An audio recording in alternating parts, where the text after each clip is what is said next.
E aproveitando tudo que a gente está ouvindo aqui, eu queria que o Regim colocasse. A primeira imagem que o Regim vai colocar aí é uma imagem, é uma retratação, né, uma pintura, tentando retratar a corte, o palácio da rainha de Sabá.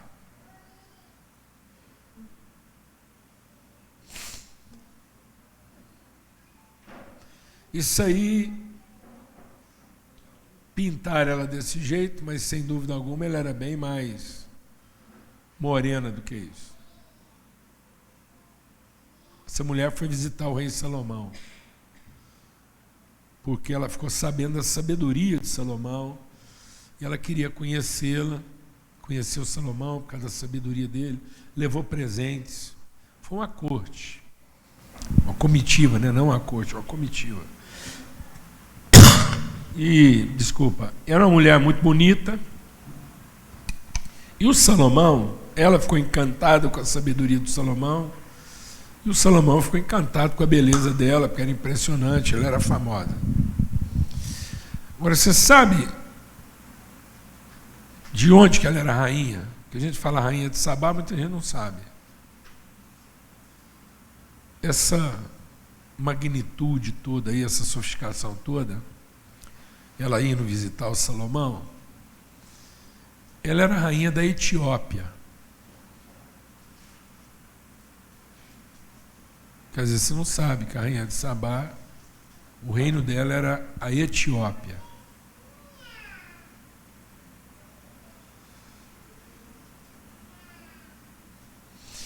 Eu creio que é a primeira vez que, né, a África é mencionada, o Egito era a África. Isso aí é o reino do Sudão. Eles fizeram um desenho na frente aqui, para você ter uma ideia do que eram as construções no Sudão.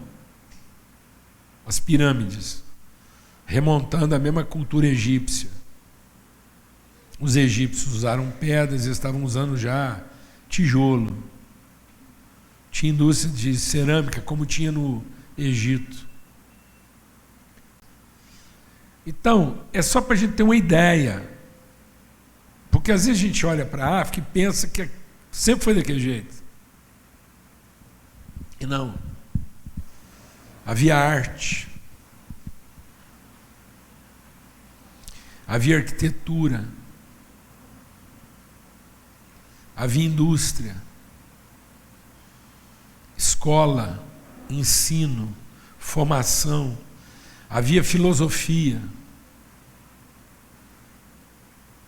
Antioquia, que foi capital do Evangelho, e foi capital do Evangelho da filosofia, da cultura, da reflexão. Antioquia, África. Depois, a parte mais desenvolvida da África foi sendo conduzida para a parte menos desenvolvida, por conta da exploração, das guerras, perseguições, já o pensamento escravo. A escravatura só se instalou na África, o comércio escravo, que às vezes a gente não lembra da história. O comércio escravo que acabou com tudo isso aí, começou em 1500. 1500. Auge da cultura religiosa cristã em toda a Europa, Idade Média, já prenunciando a reforma. Aí a gente pensa, bom, se vier a reforma, às vezes esse é problema da... Às vezes a gente pensa, né, esse é problema da religião, né, romana. E a gente pensa que a escravidão da África está mais associada a uma cultura cristã romana. Mas não. Veio a reforma. E é aí que o comércio escravo se intensificou. Até 1850, mais ou menos. 300 e tal anos. E os principais comerciantes escravos eram os protestantes. Inglaterra, Estados Unidos e o Brasil como país dominado por Portugal. Então eram nações cristãs, Portugal, Espanha, França, Inglaterra. Então era metade romano, metade protestante. 350 anos. As igrejas crescendo, falando em evangelizar o mundo, falando em antecipar a volta de Jesus, falando em nome de Deus, pregando o evangelho para os africanos, querendo que os africanos se convertessem, e sequestrando os seus príncipes. A gente não entende o que a escravidão produz. E se nós não entendemos isso, nós não vamos entender o que acontece com o nosso país hoje.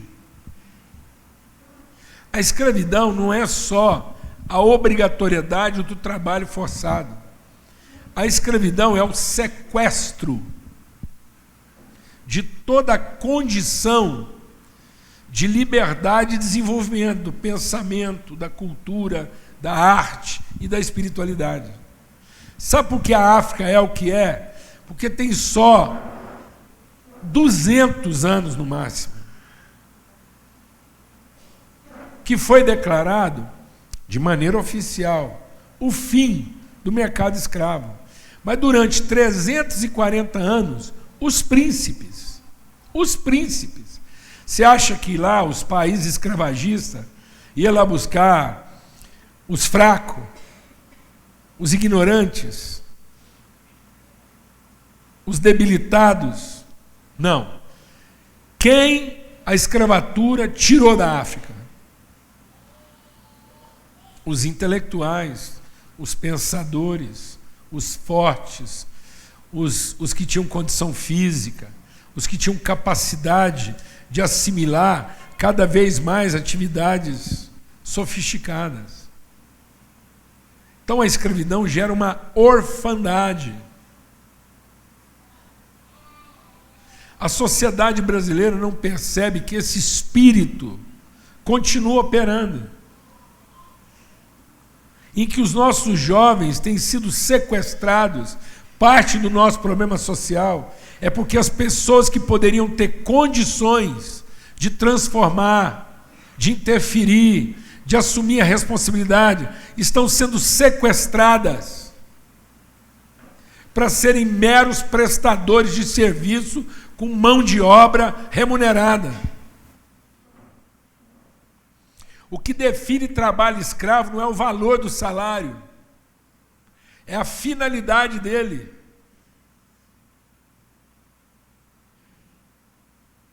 Você pode comer filé mignon,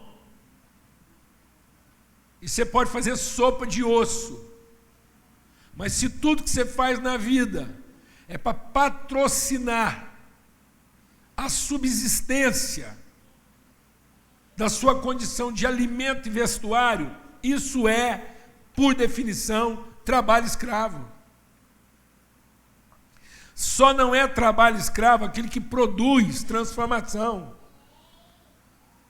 produz revelação, inspira.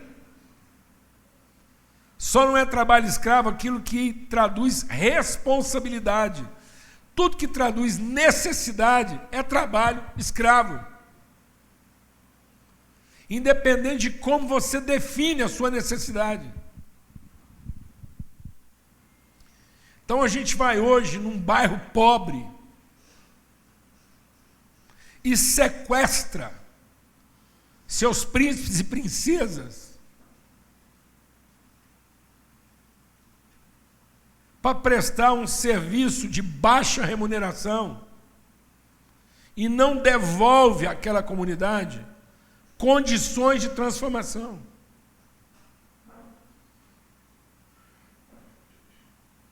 E aí, quando a gente alimenta a comunidade pobre com as nossas sobras, isso ainda é mais ultrajante. Porque com sobra a gente alimenta pouco. E não, irmão,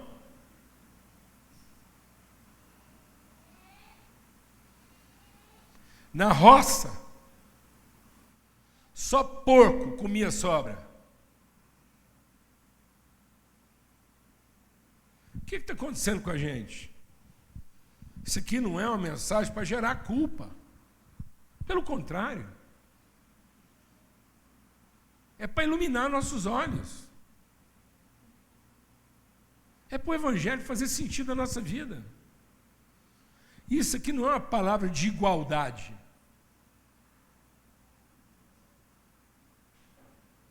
Não há igualdade no reino de Deus. Há justiça, equidade. O reino de Deus não é um reino de igualdades. O reino de Deus é um reino de equidade. Onde naquilo que Deus colocou na minha mão como recurso, eu assumo a responsabilidade do outro que não tem o recurso. E aquele que tem o recurso que eu não tenho, assume a responsabilidade do recurso que eu não tenho. Para que a família faça sentido. Então é Deus que garante a desigualdade, para que Ele possa operar a equidade. Porque a igualdade anularia o fluxo.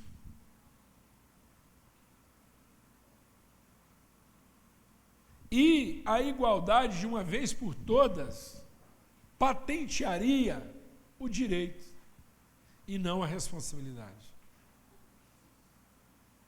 Se fosse para ter igualdade, as pessoas nasciam adultas.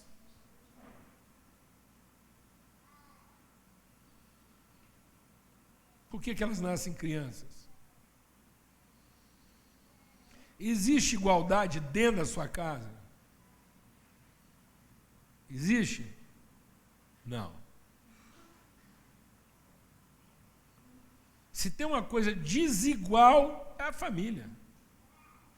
Um sentimento diferente, uma demanda diferente, um entendimento diferente. Que coisa mais desigual do que a relação do homem com a sua esposa? E por que a relação mais íntima que Deus criou, homem e mulher, Ele criou uma relação de desigualdades? Para que haja o quê? Justiça. E nós estamos tirando isso da nossa casa. E estamos querendo resolver isso com dinheiro. Por isso que a Bíblia diz que o Deus desse mundo é dinheiro. Tudo que nós estamos mostrando aqui não tem nada a ver com dinheiro. Nós não vamos apresentar o reino de Deus para a nossa família com dinheiro. E eu vou te falar uma coisa sobre o que aconteceu na África. E o que está acontecendo agora. A gente olha para tudo. Reginho, ele deu uma saída lá, deixa ele voltar. Eu vou falando aqui. Mostra aquele pedaço do vídeo que eu pedi para você salvar lá do Paulo Neto. Vocês viram lá a Rainha de Sabá, viram as pirâmides lá do Sudão, você lembra das pirâmides do Egito? Agora eu quero que você veja uma casa lá em Moçambique, uma casa em Moçambique, lá em Lamego. A gente apresentou isso na live hoje. Tem som, tem jeito de pôr som aí? As pessoas estavam literalmente morrendo de fome aqui, porque não chegava recurso até aqui. E graças a Deus, Deus soprou no ouvido de um irmão nosso que nos alertou, nos privilégio de retornar, Pulou em cima dos caminhões. Mostrando um pouco como essas pessoas moram aqui em Lamego, né? Nós estamos aqui na casa da Catarina. Eu vou virar a câmera aqui para vocês verem. A Catarina, dá um tchau, Catarina. A Catarina tem 2 filhos e ela mora aqui nessa casa aqui, junto com essas 2 crianças. Então aqui, ó, eu vou até pegar aqui do lado aqui também. Essa aqui normalmente são os métodos construtivos aqui, né? A casa de barro mesmo, com a de palha. E, enfim, a Catarina mora aqui, é uma parceira nossa, né? Estava ali cantando, canta muito bem a Catarina. Posso mostrar lá um pouco, Catarina, como que é a parte ali da... Tem gente, Catarina, que vê uma imagem dessa, da casa da Catarina, e acha que isso é um estilo africano de vida. Não é não, amados. Isso ficou assim. Isso ficou assim.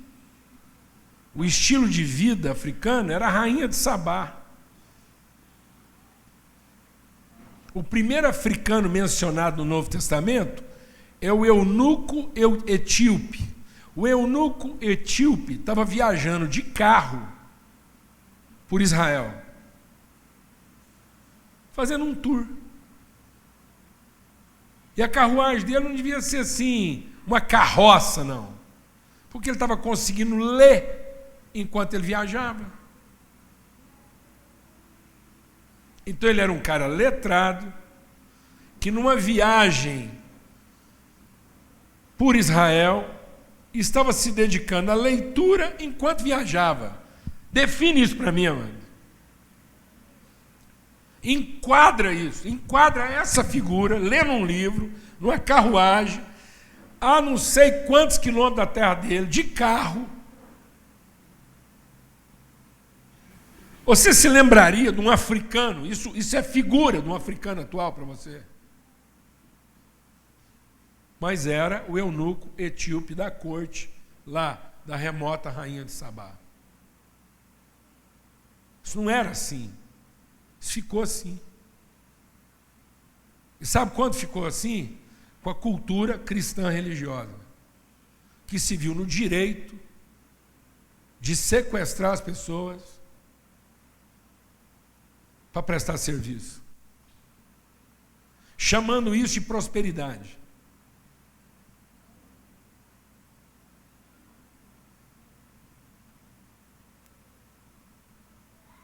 Isso é grave. Sabe por quê? Porque às vezes, por conta do salário, você acha que isso não está acontecendo na sua casa. Alguns dos nossos principais príncipes desse país estão sendo sequestrados. Só porque melhoraram a carruagem deles.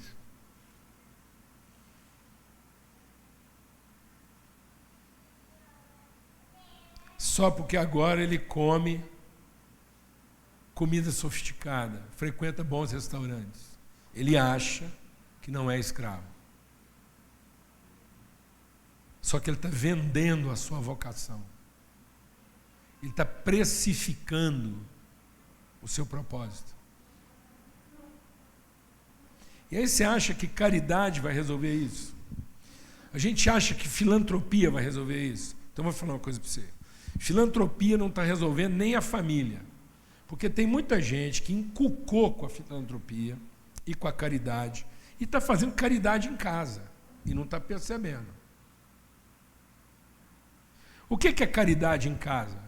É quando você dá para o seu filho em casa o tempo que te sobra.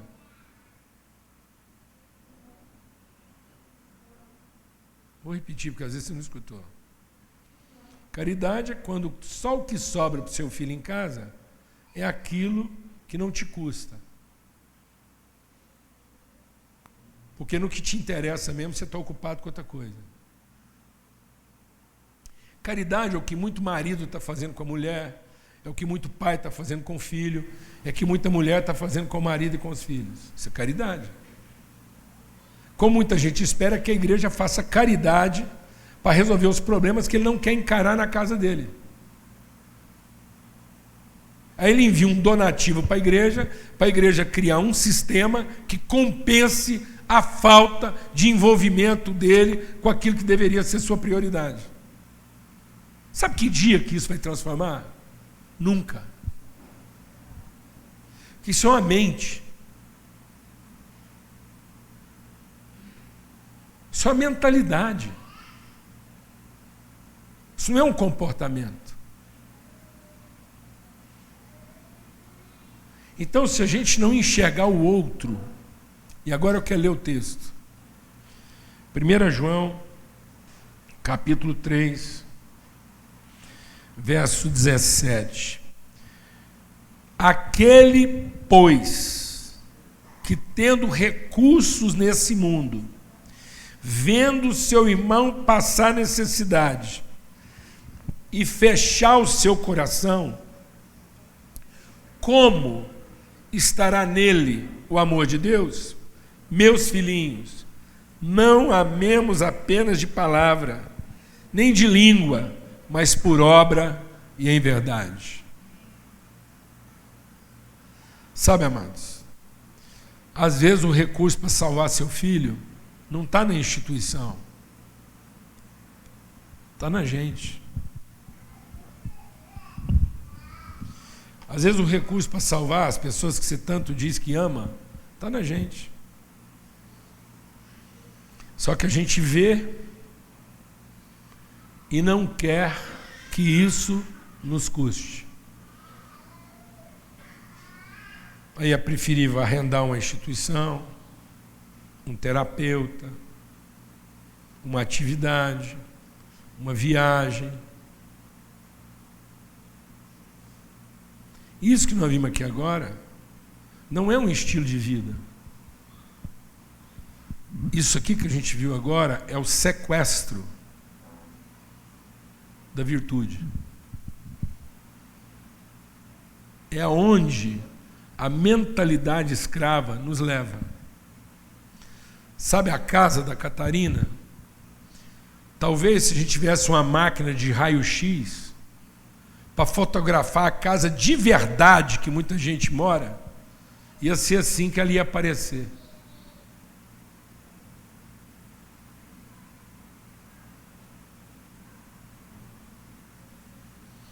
Talvez a casa da Catarina já seja o esqueleto oculto de muitas casas hoje em dia. Essa seria a imagem real. Subhumana, constrangedora, sem perspectiva. Como é que nós vamos resolver isso? Com donativo? Com filantropia?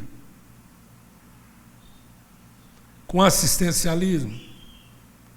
Ou assumindo a responsabilidade? E entender que o recurso está em nós. O que está faltando é sensibilidade. O que está faltando é o olhar. Por isso que Jesus diz, proclamar a liberdade eu já proclamei. Agora eu quero dar vista aos cegos para conduzir vocês à liberdade. Não adianta Jesus ter proclamado a nossa liberdade se a gente continua cego para o nosso irmão. Porque enquanto estiver cego para o nosso irmão, nós vamos viver debaixo de opressão. A opressão não é culpa de Jesus. A liberdade ele já declarou. Mas se ainda há opressão na nossa vida, se as famílias estão oprimidas, se os filhos estão escravizados, se um jovem hoje de 14 anos está cogitando tirar a própria vida, não é porque ele está querendo morrer. Não existe um jovem de 14 anos querendo morrer. Mas existem jovens hoje de 14 anos se recusando a viver aquilo que está sendo oferecido para ele. Filantropia não vai resolver isso. Donativo não vai resolver isso. Oferta não vai resolver isso. Dízimo não vai resolver isso. Sacrifício no altar não vai resolver isso. Sabe qual é o sacrifício que Deus quer no nosso coração? Responsabilidade. Deus não está pedindo dinheiro. Deus não está pedindo estrutura. Se a gente chegar o ouvido bem perto da boca de Deus, Ele está dizendo, quem vai por mim?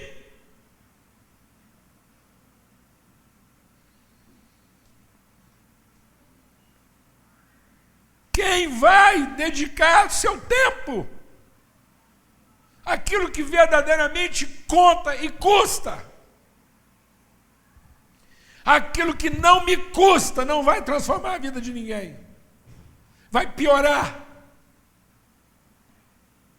Não adianta ganhar mais para pagar a viagem. Sabe o que pode transformar a nossa casa? Aquilo que nos custa. Aquilo que está em nós. Eu vendo meu irmão e estando em mim as condições de transformar a vida dele, eu abro os meus olhos para ele. E isso vale para todo irmão.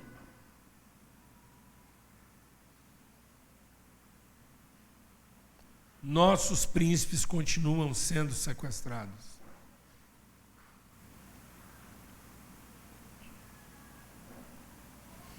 O estado do Mississippi, nos Estados Unidos,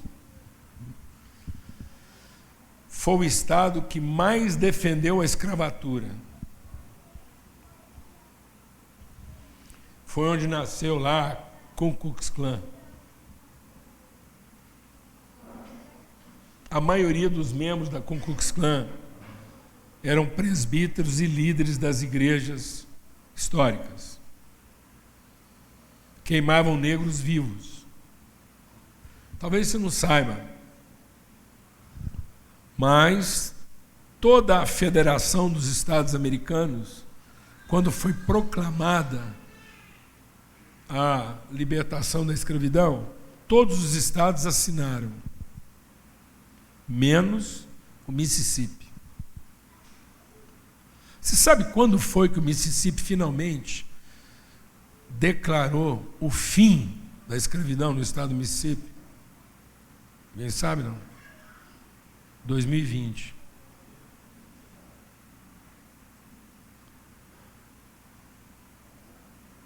Dá para acreditar num trem desse, velho?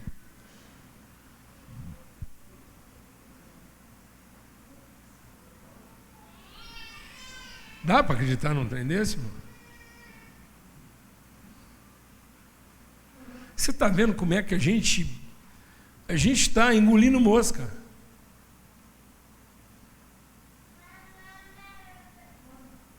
Nós estamos engolindo camelo e coando mosquito.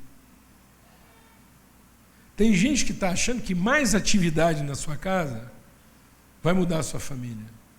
Mais atividade na sua casa vai aumentar a sensação do trabalho escravo.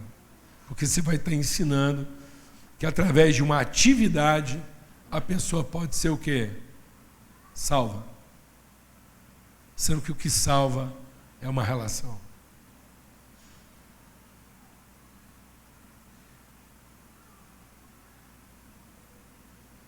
Se tudo que nós fazemos aqui, a gente ensina aqui, não gerar em nós um senso de responsabilidade pelas relações, cada moeda, cada donativo, cada oferta, cada contribuição que a gente faz, contamina o processo.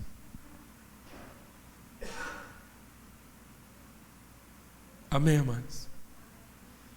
Essa palavra não é para trazer peso. Porque tem gente que fala assim, Paulo Júnior, mas isso aí que você está ensinando é muito difícil.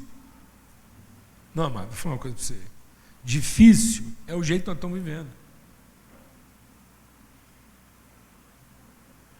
Porque do jeito que nós estamos vivendo, tem o sacrifício, tem o custo e não tem perspectiva. É tempo perdido. Agora, você está trabalhando uma coisa que é desafiadora, é trabalhosa, mas tem perspectiva? Você tem certeza que vai funcionar? Então é parte do processo. Difícil é o jeito que as pessoas estão escolhendo viver. Porque do jeito que as pessoas estão escolhendo viver, sabe qual é o fim disso? A morte. Vida dá trabalho. Tudo que nós estamos falando aqui é só trabalhoso.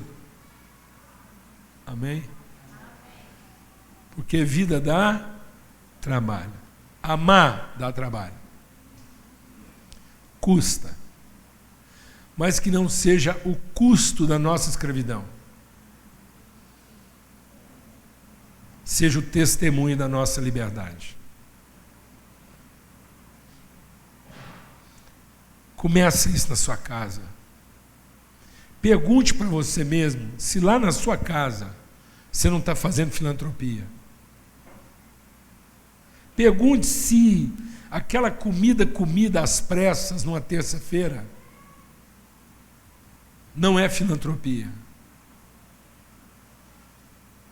É só uma forma última de ainda se proteger da culpa de não estar entregando para sua casa o melhor que você podia entregar.